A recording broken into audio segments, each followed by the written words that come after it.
এই মমগুলো দিয়ে আপনারা আবার আবার ওই যে এটা মেশিনে গলায় আমরা মোম তৈরি করি। এটা তো মোম না আসলে। আচ্ছা। এখন মোমের জিনিস মৌমাছি দিছে, এটাকে আমাদের গলায় মোম তৈরি করতে হয়।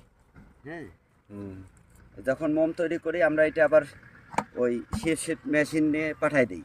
ওখানে আবার মোমের শীট তৈরি করি, প্রিন্ট করে নিয়ে আসা হয়। আচ্ছা, প্রিন্টগুলা এবং এই ফ্রেমের সমপরিমাণ একটু করি কাটে, একদম সাইজ হয়ে আসে। ওইটা ফ্রেমের মধ্যে আমরা এই যে তার দিয়ে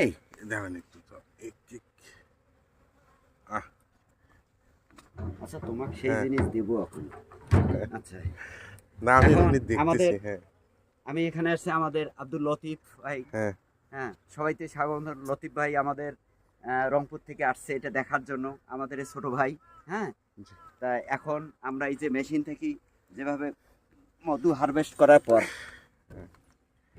এটা ছাঁকনি হয়ে কিভাবে ড্রামে যায় এবং হাতের স্পর্শ ছাড়া অত্যন্ত হাইজিনিক ভাবে এই মধুটা সংগ্রহ করা হয়। যে মধু এখন করতেছে, এই মধুটাই এভাবেই সংগ্রহ করি আমরা বাজারজাত করে থাকি। একটু নেব কি? হ্যাঁ হ্যাঁ, নাও। কি করি?